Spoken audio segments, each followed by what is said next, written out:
આવતીકાલેમાં આપનું સ્વાગત છે। આવતીકાલે કેવી રણનીતિ મદદરૂપ થઈ શકશે અને કયા સંકેતો પર નજર રાખવી જોઈએ એની ચર્ચા સાથે હાજર છું હું નીરજ કંસારા। આવતીકાલના માર્કેટ પર ચર્ચા કરતા પહેલા આજના મુખ્ય સમાચારો પર નજર કરીએ।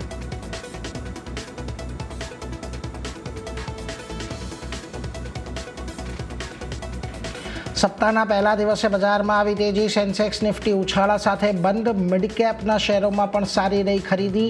આઈટી, ફાર્મા અને બેન્કિંગ શેર્સમાં જોવા મળી તેજી। મેટલ અને એફએમસીજી ઇન્ડેક્સ આજે ઘટીને થયા બંધ।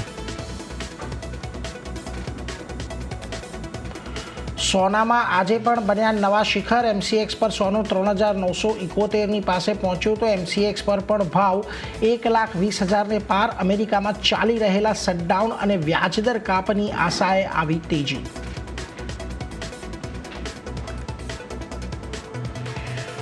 ન્યૂ એજ શેરોમાં દમદાર તેજી। નાયકા અને ડિલિવરીમાં 5% થયો વધારો। બંને શેરો ટોચના ફ્યુચર ગેઇનરમાં સામેલ તો બીજી તરફ ઇટર્નલ અને પેટીએમના શેરમાં પણ રહી સારી ખરીદદારી। સુપ્રીમ કોર્ટમાં વોડાફોન આઈડિયાનો એજીઆર ઇન્ટરેસ્ટ અને પેનલ્ટી કેસ મુલતવી। વીઆઈના શેરમાં 4% ઘટાડો। સરકારે વધુ એક અઠવાડિયાનો માંગ્યો સમય। હવે 13 ઓક્ટોબરે થશે સુનાવણી।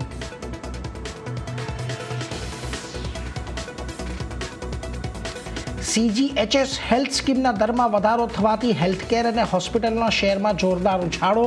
ફોર્ટિસ મેક્સ હેલ્થકેરમાં 6% તેજી।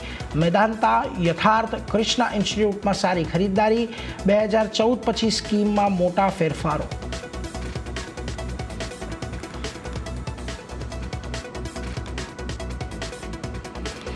તો જુઓ, આજના દિવસે બજારની અંદર આપણને એક તેજી સાથેનો જ કારોબાર ખાસ કરીને જોવા મળ્યો। મહત્વનું રહ્યું કે આજના દિવસે તમને ઓલમોસ્ટ નિફ્ટીની અંદર આપણે સવારે ચર્ચા કરી હતી એ પ્રમાણે 25,000ના લેવલ તો પાર થતા દેખાયા અને 25,000ની ઉપર ક્લોઝિંગ આવતું જોવા મળ્યું છે। લગભગ 0.5% ઉછાળો અહીંયાથી આપણને આવતો દેખાયો। બીજી તરફ સેન્સેક્સની અંદર પણ જુઓ ઓલમોસ્ટ 582 પોઈન્ટના ઉછાળા સાથેનું કામકાજ જોવા મળ્યું છે આજે। બીજી તરફ નિફ્ટી બેંકની અંદર પણ જુઓ તમને આજે એક આઉટ પરફોર્મન્સ જોવા મળ્યું। સારી તેજી રહી। 500 પોઈન્ટના ઉછાળા સાથે 56,104 પાસે આવીને બેંક નિફ્ટી આજે બંધ થયો છે જે એક પોઝિટિવ છે। રિલેટિવ તમને આ મિડ કેપ સ્મોલ કેપમાં પણ આજના દિવસે એક સારી ખરીદદારી સાથેનું ક્લોઝિંગ આવતું જોવા મળ્યું। પરંતુ જુઓ આજના દિવસની માર્કેટ બ્રેક જે હતી એ થોડી નેગેટિવ તરફની રહી હતી। ભલે આપણે બજારની અંદર ઓવરઓલ એક તેજી જોઈ છે પરંતુ જો આજે 1258 શેર વધનારા હતા સામે તમને 1645 શેરની અંદર ઘટાડો દેખાયો હતો। સવારથી જ અહીંયા થોડું ઘટનારા સંખ્યાઓની શેરની જે સંખ્યા છે તે આપણને થોડીક વધારે રહેતી જોવા મળી હતી। પરંતુ ઓવરઓલ આજના દિવસે આપણને બજાર તો એક પોઝિટિવિટી સાથે જ બંધ થતા દેખાયા છે। આવો નિફ્ટીના વધનારા શેર્સની વાત કરી લઈએ। શ્રીરામ ફાઇનાન્સમાં જોવા જે 4% વધારો આવ્યો તો બીજી તરફ ટીસીએસ પણ લગભગ 3% જેટલો વધીને બંધ થયો છે। પરિણામ આ અઠવાડિયે આવવાના છે એ પહેલાં સારી તેજી। અપોલો હોસ્પિટલ ઓલમોસ્ટ 3.25%થી વધારીની એક તેજી આજના દિવસે દર્શાવતો દેખાયો છે। આજે સીજીએચએસના સમાચાર આવ્યા એને પગલે અને ટેક મહિન્દ્રામાં પણ જો 3.25%નો ઉછાળો આપણને આજના દિવસે આવતો દેખાયો। આ બધાની વચ્ચે આજે જે સ્ટોક્સની અંદર ઘટાડો થતો જોવા મળ્યો છે એના પર પણ એકવાર ચર્ચા કરી લઈએ તો જુઓ ટાટા સ્ટીલનું કાઉન્ટર લગભગ 2% જેટલું ઘટીને બંધ થયું છે। અદાણી પોર્ટ્સમાં પણ 1.25% જેટલો ઘટાડો આપણને આવતો જોવા મળ્યો। આ ઉપરાંત ઇન્ડસઇન્ડ બેંક Q2 અપડેટ બાદ થોડો ઘટીને બંધ થયો અને પાવર ગ્રીડમાં પણ એક દબાણ આજના દિવસે આપણને દેખાયું છે। એટલે આ બધા તો નિફ્ટીના વધનારા અને ઘટનારા શેર્સ છે જેના પર આપણે ખાસ નજર રાખતા રહીશું। પરંતુ આગળ વધીએ આપણી સાથે અત્યારે આવતીકાલના બજારની ચર્ચા કરવા માટે ચોઇસ બ્રોકિંગના કુનાલ પરાર જોડાઈ ગયા છે। કુનાલજી, સ્વાગત, વેરી ગુડ ઇવનિંગ। અને ખાસ કરીને જો સપ્તાહનો પહેલો દિવસ હતો અને ત્રીજો દિવસ સતત રહ્યો બજારમાં કે જ્યારે નિફ્ટી અને સેન્સેક્સ બંને પોઝિટિવિટી સાથે આપણને બંધ થતા દેખાયા। એક 100 દિવસની મૂવિંગ એવરેજને પાર આવીને આપણને નિફ્ટીની અંદર એક ક્લોઝિંગ આવતું જોવા મળ્યું છે। એટલે એક સારી મજબૂતીના સંકેતો તો મળી રહ્યા છે પરંતુ ખાસ હવે અહીંથી કયા લેવલને નિફ્ટીના ફ્રન્ટ પરથી વોચ આઉટ કરશો? આવતીકાલે હવે એક્સપાયરી છે વીકલી, તો એ વીકલી એક્સપાયરી માટેની કઈ રેન્જ કે કઈ રણનીતિને તમે અહીંયાથી ધ્યાનમાં રાખશો? સૌથી પહેલા તો એનાથી એક શરૂઆત કરીએ। Good evening. માર્કેટની વાત કરીએ આજના દિવસમાં નો ડાઉટ માર્કેટમાં એક સારો ઉછાળો જોવા મળ્યો છે। 200 પોઈન્ટના લેવલ પર આપણને આજે નિફ્ટીનો કારોબાર થતો જોવા મળ્યો છે। બટ તમે એક વસ્તુ સારી કીધી કે ઓવરઓલ જે બ્રેથ હતી એ નેગેટિવ સાઈડની હતી અને આ જે ઉછાળો આપણને જોવા મળ્યો છે આજના દિવસમાં thanks to bank Nifty and IT sectors, જેમાં આજના દિવસમાં આપણને એક સારી એવી હલચલ જોવા મળી છે અને તેના બેઝ પર નિફ્ટીએ સારા એવા ક્લોઝિંગ આપણને બતાવ્યા છે. એટલે વ્યૂ અત્યારે આ લેવલ પર ઇન્ડેક્સ વાઇઝ જોવા જઈએ તો પોઝિટિવ સાઇડનો જ છે. મોર્નિંગના સેશનમાં આપણે જે 24,950ના લેવલની વાત કરી હતી, નિફ્ટી 25,077ની અરાઉન્ડ ક્લોઝ આપ્યું છે, 24,950 ની ઉપરનું ક્લોઝ આપણને બતાવ્યું છે.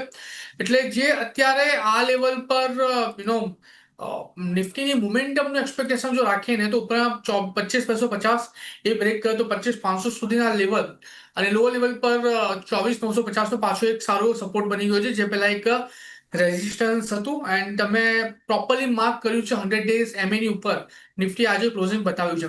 વ્યૂ અત્યારે બેંક નિફ્ટી માટે પોઝિટિવ સાઇડનો છે. બેંક નિફ્ટી 56,000ના લેવલ પર ટ્રેડ ક્લોઝિંગ છે 56,104, એમાં પણ ઉપરના મથાળે જોવા જઈએ તો 56,500 57,000ના લેવલ જોવા મળી શકે છે. લોઅર લેવલ પર જે સપોર્ટ અત્યારે આવી રહ્યો છે એ આવી રહ્યો છે 55,500ની અરાઉન્ડ.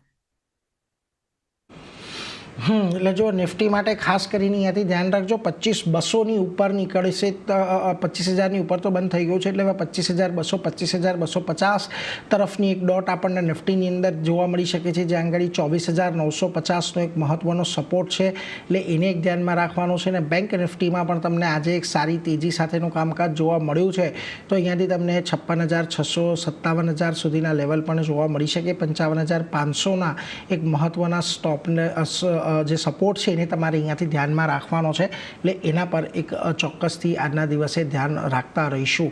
હવે આ બધાની વચ્ચે આજે જો તમે જે કહ્યું કે આજના દિવસે ખાસ કરીને સારો સપોર્ટ જે આપણને જોવા મળ્યો છે એ બેન્કિંગ અને આઈટી તરફથી જોવા મળ્યો છે, અને એમાંથી TCSનું કાઉન્ટર એક આજના દિવસે ચોક્કસથી ચર્ચામાં લેવા જેવું છે. કારણ કે જો આજના દિવસે જે પ્રકારે TCSની અંદર આપણને ખરીદી જોવા મળી છે, ઓલમોસ્ટ છેલ્લે નીચલા સ્તરેથી આજે એક સારો એવો ઉપર આવતો દેખાયો, 3,000ને પાર નથી કરી શક્યો, પરંતુ પ્રયત્ન ચોક્કસથી અહીંયા આજના દિવસે થયા છે. અને જો દિવસ દરમિયાન અહીંયા આપણને ટ્રેન્ડ પણ એક બુલિશ સાઇડનો જ રહેતો જોવા મળ્યો છે ઓવરઓલ TCSમાં. તમને લાગે છે કે અત્યારે આ પરિણામ પહેલાંની થોડીક પોઝિશનિંગ છે કે અત્યાર સુધી જે આપણને થોડાક આ ઘટાડો આઈટી સ્ટોક્સની અંદર આવતો જોવા મળ્યો છે એનું થોડુંક આ પુલબેક છે, કે પછી અહીંયાથી કોઈક થોડીક ફરી પાછા ઉપર જવાની તૈયારી TCSમાં થઈ રહી છે, કુનાલજી? નો ડાઉટ આજના દિવસમાં TCS, ઇન્ફોસિસ દરેકે દરેક આઈટી કાઉન્ટર્સમાં 2.25% સુધીના રિટર્ન આપણને બનતા જોવા મળ્યા છે અને સારા એવા વિનિંગ મોમેન્ટમ આજે આપણને બધા જ કાઉન્ટરમાં જોવા મળી રહ્યા છે. નવી ખરીદારી કરીને ચાલવાની સલાહ હાલ પૂરતી અત્યારે મારા તરફથી નથી બની રહી. હું થોડુંક વેટ એન્ડ વોચ કરીને ચાલવાનું. રીઝન બીંગ એ છે કે આજના દિવસની જે મોમેન્ટમ આપણને જોવા મળી છે, ખાલી ને ખાલી એ મોમેન્ટમના બેઝ પર ખરીદારી કરીને ચાલવાની સલાહ બિલકુલ નથી. થોડુંક વેટ એન્ડ વોચ કરીને ચાલવાની સલાહ છે. 2988ની અરાઉન્ડ TCSનું ક્લોઝિંગ છે. આવનારા દિવસોમાં 3100થી લઈને 3200 સુધીના લેવલ એઝ એ ટાર્ગેટ આપણને કાઉન્ટર બતાવી શકાય છે. જો લોઅર લેવલ પોઝિશન બનાવી છે તો પછી એને હોલ્ડ કરો, નવી પોઝિશન બનાવીને ચાલવાની સલાહ નથી. અને મારો આ જે વ્યૂ છે ઓવરઓલ બધા જ આઈટી કાઉન્ટર્સ માટે છે. અને એક વસ્તુ હું અહીંયા પિન પોઈન્ટ કરવા માંગુ છું, ખાસ કરીને નાસ્ડેક, કેમ કે નાસ્ડેકમાં જે મોમેન્ટમ આવતી હોય છે તો એની ક્યાંક ને ક્યાંક નીરજ ઇમ્પેક્ટ આપણા IT sector, Indian IT companies પર પણ પડતી હોય છે. અને તમે જુઓ કે નાસ્ડેક નું જે ETF છે MON100 આજે 5% ઉપર છે, મતલબમાં નાસ્ડેકમાં સારી એવી રેલી આપણને જોવા મળી છે અને એની ડાયરેક્ટ ઇમ્પેક્ટ આજના દિવસમાં આપણને આઈટી કાઉન્ટર્સમાં જોવા મળી છે. વ્યૂ ડેફિનેટલી પોઝિટિવ સાઇડનો છે, એમાં કોઈ બેમત નથી, પણ જો પોઝિશન હોય તો હોલ્ડ કરીને રાખો. ટાઈમ બિંગ માટે નવી પોઝિશન બનાવવાથી થોડુંક દૂર રહેવાની જરૂર છે. એટલે જો તમે અત્યારે થોડી ઘણી નીચેની પોઝિશન બનાવી લીધી હોય આઈટી સ્ટોક્સની અંદર ઓવરઓલ TCS સહિત, તો હોલ્ડ રાખીને ચાલવાની સલાહ છે. કોઈ બહુ મોટી તેજીની અપેક્ષા અહીંયા નથી, એટલે નવી પોઝિશન અત્યારે ખાસ કરીને ન બનાવતા અને છે તો હોલ્ડ રાખીને ચાલો. પરંતુ જો આજના દિવસે જે આખું એક સેક્ટર આપણને ફોકસમાં રહેતું દેખાયું એ હતું હોસ્પિટલનું સેક્ટર. કારણ કે સેન્ટ્રલ ગવર્મેન્ટ હેલ્થ સ્કીમની અંદર જે 2014 બાદ પહેલી વખત જે પ્રાઇસ રિવાઇઝ કરવામાં આવ્યા છે એને લઈને અહીંયાથી હવે જે સેન્ટ્રલ ગવર્મેન્ટના કર્મચારીઓ છે એમને તો એક મોટી રાહત મળશે જ, પરંતુ ઓવરઓલ અહીંયાથી હવે હોસ્પિટલો માટે પણ આજે ભાવ સુધાર્યા છે એને લઈને ખાસ કરીને થોડુંક રાહત થતી દેખાશે આવકના ફ્રન્ટ પરથી, એબિટાના ફ્રન્ટ પરથી. અને જો આજે ફોર્ટિસ, મેક્સ હેલ્થ, આ બધા કાઉન્ટર આપણને ખાસ કરીને એક સારી તેજીમાં જોવા મળ્યા છે. એમાંથી એક કાઉન્ટર મેક્સ હેલ્થની ચર્ચા કરવી છે, કારણ કે જો આ હજી 30 સપ્ટેમ્બરના દિવસે આપણને આ કાઉન્ટર નિફ્ટીની અંદર સમાવેશ થતા દેખાયું, ત્યારબાદ લગભગ 3-4 દિવસ ઘટ્યું હતું અને આજે એક પુલબેક આવ્યું છે. તમને લાગે છે આ પુલબેકનું ફોલોઅપ કોઈક પોઝિટિવ આવી શકે કે થોડુંક વોચમાં રાખવું જોઈએ? કારણ કે જો આજે જ્યાં અટક્યો છે આ સ્ટોક, ત્યાં આગળ 200 દિવસની મૂવિંગ એવરેજનું રેઝિસ્ટન્સ છે.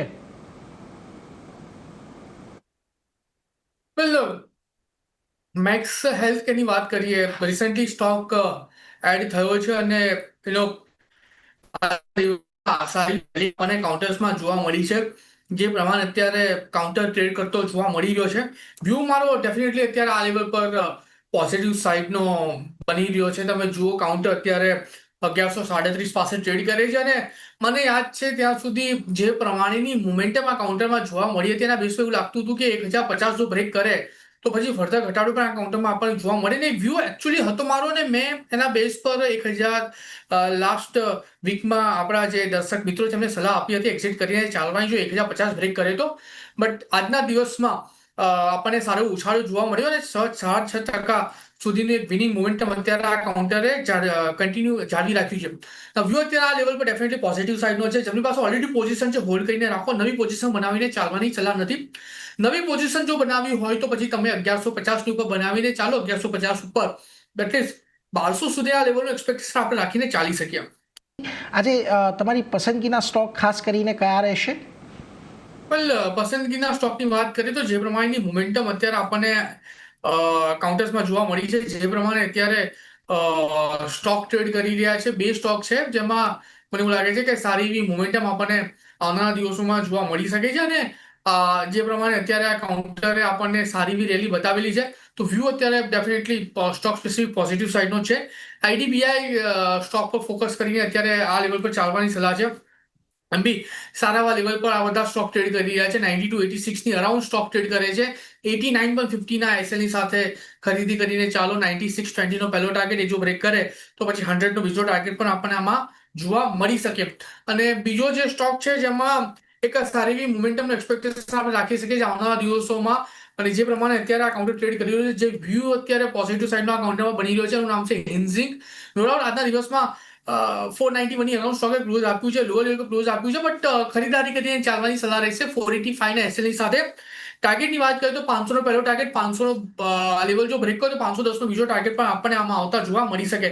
સો વ્યૂ હિન્દુસ્તાન ઝિંક અને આઈડીબીઆઈમાં અત્યારે આ લેવલ પર પોઝિટિવ સાઇડનો બની રહ્યો છે. આઈડીબીઆઈ, હિન્ઝિંગ, આ બે જગ્યાએ તમારે ખાસ કરીને નજર રાખવાની છે. સૌથી પહેલાં આઈડીબીઆઈની વાત કરી લઈએ. અહીંયા ખરીદારીની સલાહ બનતી દેખાઈ રહી છે. 96 રૂપિયાનો પહેલો ટાર્ગેટ છે અને 96 રૂપિયાનો પહેલો ટાર્ગેટ પાર થાય છે તો 100 રૂપિયાનો બીજો ટાર્ગેટ આવશે. 89.50 રૂપિયાનો 50 પૈસાનો અહીંયા ખાસ કરીને તમે સ્ટોપ લોસ રાખો. બીજી તરફ હિન્દઝિંક પર તમારે અહીંયાથી ધ્યાન રાખવાનું છે કે જ્યાં આગળ 500 થી 510ના એક લક્ષ્યાંક આવી શકે છે અને 485નો એક સ્ટોપ લોસ તમે એની અંદર રાખી શકો છો. એટલે એક મેટલ સેક્ટર અને એક બેન્કિંગ સેક્ટર, આ બંને જગ્યાએ તમને અહીંયાથી આ બંને સ્ટોક પસંદ આવી રહ્યા છે, એટલે એના પર એક નજર રાખીશું. પરંતુ આગળ વધીએ અને આજના દિવસે અન્ય સ્ટોક પર ચર્ચા કરવી છે કે જ્યાં આગળ આજે આપણને એક તેજી જોવા મળી. અને નિફ્ટીના ફ્રન્ટ પરથી જો એક બે સ્ટોકની વાત કરું તો આજે જુઓ બજાજ ફાઇનાન્સ, શ્રીરામ ફાઇનાન્સ, આ બંનેમાં એક સારી તેજી જોવા મળી છે. અને એમાંથી શ્રીરામ ફાઇનાન્સમાં તો આઈ થિંક સો એક સારા લેવલ્સ પણ આવતા દેખાયા છે. કારણ કે ગયા અઠવાડિયે પણ અહીંયા જો એક સારી તેજી હતી, આજના દિવસે પણ એક સરસ મજાનું બ્રેકઆઉટ આવતું જોવા મળ્યું છે. અને લગભગ 4-5 મહિનાના કન્સોલિડેશનમાંથી આ કાઉન્ટર આજે બહાર નીકળ્યું છે. કુનાલજી, લાગે છે અહીંયા ફરી પાછા એક વખત આપણને 700 સુધી કે 700ની પારના પણ લક્ષ્યાંક આવતા દેખાઈ શકે છે. ડેફિનેટલી 671 ની અરાઉન્ડ કાઉન્ટરે આપણને મોમેન્ટમ બતાવ્યું છે. આજના દિવસમાં કાઉન્ટર ઉપરમાં 4% ઉપર છે. ઉપરના લેવલ પર 710 સુધીના લેવલ જોવા મળી શકે છે. 710 જો બ્રેક કરે છે તો પછી ઉપરમાં આપણને 720 સુધીના પણ લેવલ એઝ અ ટાર્ગેટ આવતા જોવા મળી શકે છે. નવી પોઝિશન બનાવીને ચાલવાની સલાહ તો બિલકુલ નથી, પણ જો ઓલરેડી પોઝિશન બનાવી હોય તો પછી હોલ્ડ કરીને ચાલવાની સલાહ જરૂરથી રહેશે આ કાઉન્ટરમાં. નવી પોઝિશન ન બનાવવો હોય તો જાળવી રાખો. 710નો પહેલો ટાર્ગેટ અને 720નો બીજો ટાર્ગેટ અહીંયા તમને આવતો જોવા મળી શકે છે, એટલે એના પર એક નજર ચોક્કસથી આજના દિવસે રાખીશું. પરંતુ આજના દિવસે જો આપણને જ્યાં સારી તેજી જોવા મળી છે એમાંથી ખાસ કરીને બેંક નિફ્ટીના પણ કાઉન્ટર હતા, અને બેંક નિફ્ટીની અંદર આજના દિવસે જે તેજી આપણને આવતી જોવા મળી એમાં જો ખાસ કરીને પ્રાઇવેટ બેન્કોનો પણ એક સારો સપોર્ટ જોવા મળ્યો. એક્સિસ બેંક આપણને લગભગ 3.25% તેજી દર્શાવી છે. કોટક મહિન્દ્રા બેંક આજે લગભગ 2% તેજી સાથે બંધ થયો છે. અહીંયાથી ખાસ ચર્ચા એક્સિસ બેંક પર આજના દિવસે કરવી છે, કારણ કે જુઓ અહીંયા પણ 1175નું એક હર્ડલ હતું જેને શુક્રવારે પાર કરતું દેખાયું. ત્યારબાદ આજે લગભગ ચોથો દિવસ અને પેલો જે ગેપ હતો 1160થી 1120ની વચ્ચેનો એ ગેપ પણ સંપૂર્ણ રીતે ભરાઈ ગયો છે. હવે સ્ટોક 1200ની ઉપર નીકળ્યો છે. અહીંયા લાગે છે અહીંયા તમને હજી હવે તેજી અહીંયાથી આગળ વધતી જોવા મળે. કયા લેવલ્સને ખાસ વોચ આઉટ કરી રહ્યા છો કુનાલજી અહીંયા એક્સિસ બેંક માટે? વેલ ડેફિનેટલી 1212ની અરાઉન્ડનું ક્લોઝિંગ છે, 2.5% ઉપર છે. અને તમે જે ગેપની વાત કરો છો જે જુલાઈમાં બનાવેલી એ પૂરેપૂરી ગેપ ભરાઈ ગઈ છે અને કાઉન્ટર અત્યારે એની ઉપર ટ્રેડ કરે છે. આવનારા દિવસોમાં 1240 સુધીના લેવલ છે ટાર્ગેટ આપણને કાઉન્ટર બતાવીને 1240 જો બ્રેક કરે છે તો પછી ઉપરમાં 1290 સુધીના પણ ટાર્ગેટ આ કાઉન્ટરમાં આવતા આપણને જોવા મળી શકે. વ્યૂ ડેફિનેટલી પોઝિટિવ સાઇડનો છે, એમાં કોઈ બેમત નથી. બટ નવી ખરીદારી કરીને ચાલવાની સલાહ તો અત્યારે બિલકુલ નહીં બને નીરજ, કેમ કે તમે જોઈ શકો છો કે લોઅર લેવલ પર 1128ની અરાઉન્ડ લો બનાવ્યા પછી છેલ્લા 3 ટ્રેડિંગ સેશનમાં કાઉન્ટર 1128 થી લઈને 1212 સુધીની જર્ની જે છે, એટલે નવી ખરીદારી કરીને ચાલવાની સલાહ નથી. જો ઓલરેડી પોઝિશન હોય તો હોલ્ડ કરીને રાખો. 1240 ને જો બ્રેક થાય તો પછી તમને ઉપરમાં 1280 સુધીના પણ લેવલ એઝ અ ટાર્ગેટ જોવા મળી શકે. એટલે જુઓ ખાસ કરીને અહીંયાથી 1240 1280ના લક્ષ્યાંક જોવા મળે, પરંતુ તમારે અત્યારે કોઈ ખરીદારી નથી કરવાની. હોલ્ડ કરીને ચાલો. પોઝિશન હોય તો થોડી ઘટાડે ખરીદારી કરીશું. 1240 1290 સુધીના એક લક્ષ્યાંક આવી શકે છે, એટલે એના પર એક ફોકસ રાખજો. બીજી તરફ આજે જુઓ જ્યાં સૌથી વધારે આપણને વોલ્યુમ સાથેનું તેજી જોવા મળી એ કાઉન્ટર છે ખાસ કરીને નાયકાનું. અને ઓલમોસ્ટ જુઓ નાયકામાં આપણને એક નવા શિખર તો નથી બની રહ્યા, પરંતુ જૂન 2022 બાદ આ 255ના લેવલ પર આજે આપણને કાઉન્ટર આવતો દેખાયો છે. એક બહુ લાંબા સમય બાદ એક બ્રેકઆઉટ આવ્યું છે. વોલ્યુમ સપોર્ટ પણ સારો છે. લાગે છે અહીંયા નાયકાની અંદર આ તેજી કદાચ આપણને થોડી આગળ વધતી જોવા મળે કુનાલજી? વેલ ડેફિનેટલી મને યાદ છે ત્યાં સુધી સીએનબીસી બજાર પર પહેલા પણ આપણે નાયકાનું રિકમેન્ડેશન આપ્યું હતું અને એ લાઇન પર નાયકા કંઈક 228ની અરાઉન્ડ ટ્રેડ કરતો હતો. અત્યારે 255 પાસે છે અને બે વોટર ટોપ બનાવ્યા 228ની અરાઉન્ડ, એનું બ્રેકઆઉટ આપણને આ કાઉન્ટરમાં આવતું જોવા મળ્યું છે. આવનારા દિવસોમાં 315 સુધીના પણ લેવલ આ કાઉન્ટર બતાવવા માટે સક્ષમ છે, એમાં કોઈ બેમત નથી. નવી ખરીદારી કરીને ચાલવાની સલાહ તો અત્યારે હું નથી આપી રહ્યો, કેમ કે રિસ્ક રોડ એટલું ફેવરેબલ નથી. પણ જો હોય તો હોલ્ડ કરીને ચાલો. 315 સુધીના લેવલ છે ટાર્ગેટ આ કાઉન્ટરમાં હું એક્સપેક્ટ કરી રહ્યો છું આવનારા દિવસ. એટલે જુઓ અહીંયાથી હજી એક તેજીની અપેક્ષા બનતી દેખાઈ રહી છે નાયકાના કાઉન્ટર પર, એટલે એના પર એક ફોકસ રાખતા રહેજો. એક સારી તેજી અહીંયાથી આપણને બનતી જોવા મળી શકે છે. પરંતુ આજે છેલ્લે હવે જતાં જતાં એક એવા કાઉન્ટર પર વાત કરી લઈએ જ્યાં આગળ થોડો ઘણો ઘટાડો જોવા મળ્યો, અને ટ્રેન્ટનું કાઉન્ટર હતું. જો ગયા અઠવાડિયે પણ આપણને ખાસ કરીને ટ્રેન્ટના કાઉન્ટરમાં એક દબાણ જોવા મળ્યું હતું. ત્યારબાદ આ કાઉન્ટર સતત 4800ની નીચે જ કામકાજ કરી રહ્યો છે. અહીંયા શું મત બની રહ્યો છે, કારણ કે જુઓ અહીંયા ઓલમોસ્ટ 2-3 દિવસ થયા કે જ્યારે 4650ની આજુબાજુ અહીંયા થોડોક સપોર્ટ બનાવવાનો પ્રયત્ન કર્યો. આજે પણ તમને 4690 પાસેથી એક નીચલા સ્તરેથી થોડી રિકવરીના પણ સંકેતો દેખાયા. ઓવરઓલ ટ્રેન્ડ લાગે છે અહીંયા થોડુંક આ અંડર પરફોર્મન્સ હજી પણ કન્ટિન્યુ રહેતું જોવા મળશે કુનાલજી? વેલ ડેફિનેટલી અંડર પરફોર્મન્સ હજુ પણ કન્ટિન્યુ રહેશે એવું લાગી રહ્યું છે. કાઉન્ટર અત્યારે સાઇડવેઝ મોમેન્ટમમાં છે. 4777ની અરાઉન્ડ અત્યારે સ્ટોક ટ્રેડ કરે છે. ટોટલી અવોઇડ કરીને ચાલવાની સલાહ રહેશે પર્ટિક્યુલર કાઉન્ટર્સમાં. અત્યારે જો ખાસ કરીને અવોઇડ કરીને ચાલવાની જ સલાહ ટ્રેન્ડની અંદર બની રહી છે, એટલે એના પર એક ફોકસ રાખતા રહેજો. પરંતુ એ સાથે જ કુનાલજી આપની રજા લેવાનો સમય, ઘણા બધા સ્ટોક અંગે ચર્ચા થઈ, આ અંગેના આપના કોઈ ડિસ્ક્લોઝર? વેલ જેટલા પણ સ્ટોકની આજે આપણે ચર્ચા કરી છે, જે પણ સ્ટોકમાં આજે આપણે રિકમેન્ડેશન આપ્યું છે, એમાં મારું પોતાનું પર્સનલ હોલ્ડિંગ કોઈ નથી. ક્લાયન્ટ વાઇઝ હોલ્ડિંગ આ સ્ટોકમાં હોઈ શકે છે. આભાર કુનાલજી, આજના દિવસે આપ અમારી સાથે જોડાયા અને આ આવતીકાલની રણનીતિ પર ચર્ચા કરી એના માટે.